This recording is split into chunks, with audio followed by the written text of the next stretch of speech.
Picture a moment that maybe happened to you today. You're holding your baby, but your head is in 1,000 places.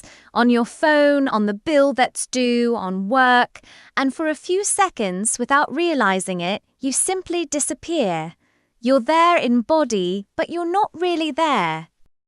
What I'm about to show you is an experiment so simple it fits inside 2 minutes, but what it reveals about your baby and about those seconds when we disappear is one of the most important things science has ever discovered about the human brain in the first months of life, and I promise it ends by lifting an enormous weight off your shoulders. In 1975, an American psychologist named Edward Tronick set up a simple situation in his lab. A mother sitting face-to-face with her baby, just a few months old, playing normally. She talks, she makes faces, she answers every little sound. The baby answers back. It's a dance. And that's exactly what a healthy baby does all day long. He calls to you, you respond, he responds back. Scientists call this synchrony. The two of them are on the same beat, like two musicians playing the same song. Every coo from the baby is an invitation, and every answer from you is a signal that the world is a safe place where someone shows up when he calls. You do this without even thinking. The game of peekaboo. You vanish behind your hands, the baby holds his breath, you reappear, and he bursts out laughing. That's the dance in its purest form. Disappearance, reappearance, relief. The baby loves it because deep down, he's rehearsing something serious in the shape of a game. You disappear, but you come back, and coming back is what matters. Then comes the instruction. The mother turns away for a second, and when she turns back, her face is completely still. No smile, no reaction, not a single word. She's still there looking right at him, but like a statue, that's all. Nothing scary, no shouting. She just stops. In the first few seconds, the baby does the most human thing in the world. He tries again. He smiles at her, as if to say, "Hey, we were playing, remember? Come back to me." She doesn't react, so the baby ramps it up. He points, he squeals, he throws his whole body into it, waving his little arms. It's like he has an entire repertoire of ways to call his mother back, and he's using every single one of them one after another, each time more urgently. And when none of it works, within seconds, something shifts. The smile is gone. His little body loses its posture. He looks away as if it hurts too much to keep looking, and then come the tears. Notice the timing. It wasn't hours, it wasn't minutes of neglect.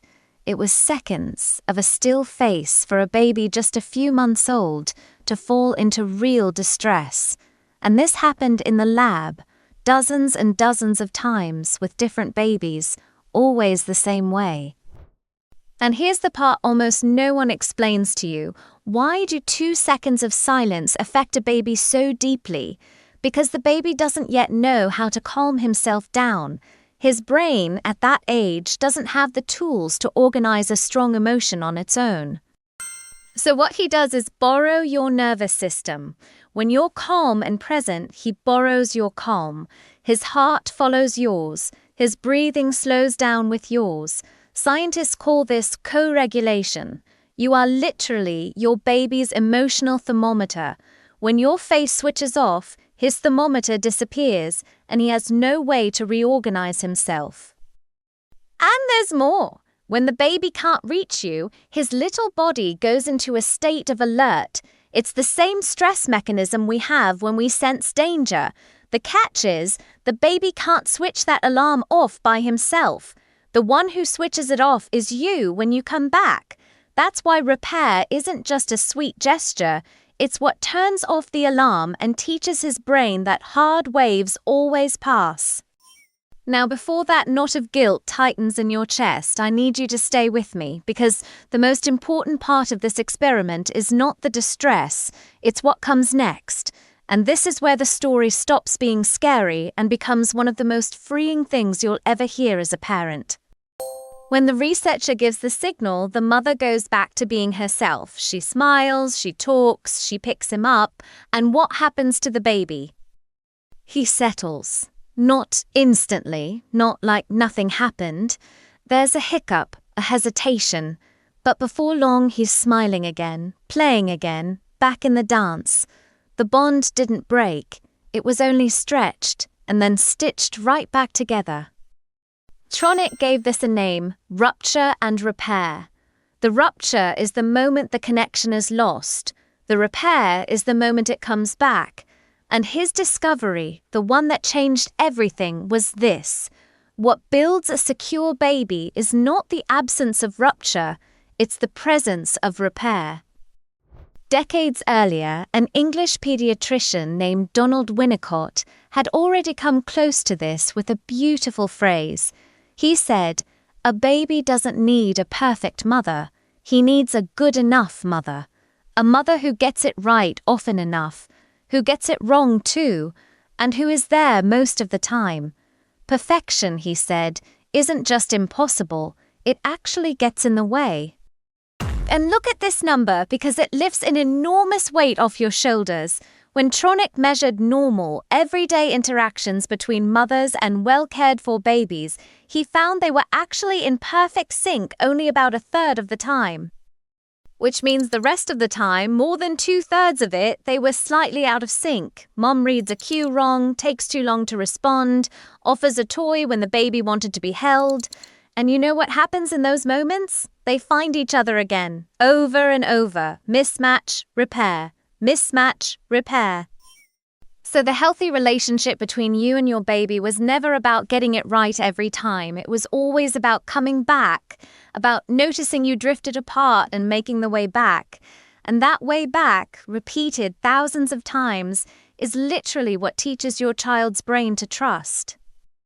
Think about what the baby learns in each repair. He learns, I felt bad, and the person I love came back.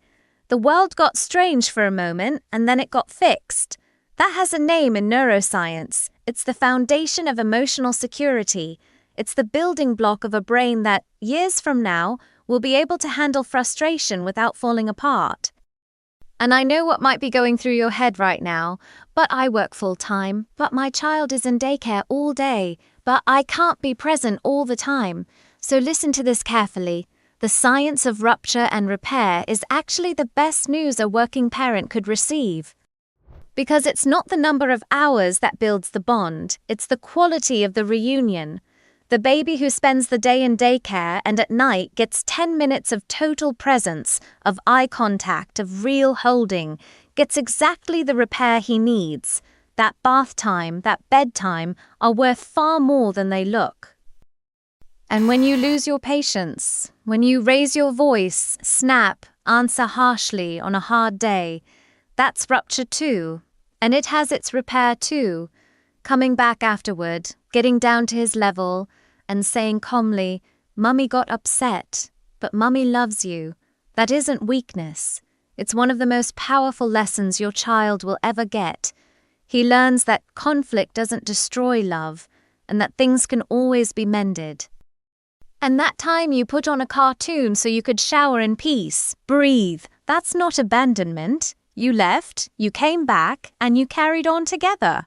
The guilt we carry is almost always bigger than the actual size of what happened. The baby doesn't need a flawless presence. He needs a presence that comes back. So let me say this to you directly. You don't have to be available 100% of the time. You don't have to decode every cry on the first try. You don't have to never check your phone, never get distracted, never be tired. That parent doesn't exist, and science says they don't need to. Your baby doesn't need a perfect parent. He needs a parent who repairs, who messes up, notices, and comes back. And that is wonderful news because it's completely doable. Repair is within reach of anyone, on any day, even on the most exhausting day of your life.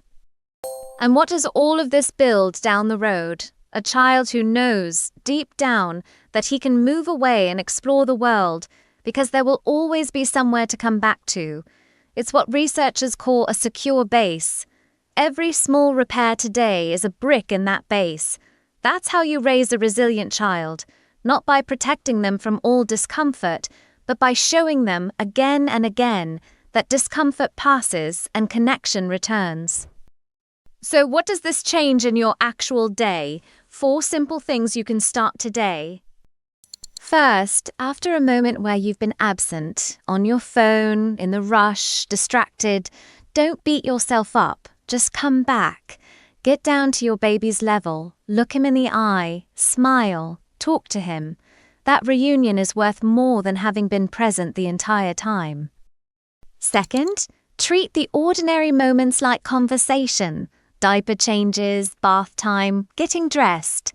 Look at your baby, wait for him to make a sound, and respond like it's the most interesting thing in the world. That back and forth, that turn-taking, is your baby's brain's favorite exercise. Third, when your baby is upset, don't rush to fix it with a screen, with a distraction, with speed. Stay. Show him, with your calm face and your voice, that his feeling fits there and it will pass. Remember co-regulation. He's borrowing your calm. That's how he slowly learns to calm himself down later on. And fourth, name the repair out loud. Even with a baby who can't talk yet, say, "We got out of sync, and now Mummy is back. Everything's okay." You're not teaching words, you're teaching a melody. The melody that every rupture has a reunion. That's one of the most powerful sentences a child can grow up hearing. Because in the end, that's what this 50-year-old experiment keeps shouting at us. Connection isn't measured by the absence of mistakes, it's measured by the presence of the return. That baby who cried in the first few seconds wasn't being fragile. He was showing you just how much you matter to him, how much your face, your voice, your presence are the center of his entire world, and how much, when you come back, everything gets fixed. You don't have to be a perfect parent. You just have to be the parent who comes back, and that you already are. If this resonated with you, drop a comment below and tell me the last time you reconnected with your child after a long, hard day. And subscribe, because in the next video, I'll show you another experiment that will change the way you see everything your baby does. See you there!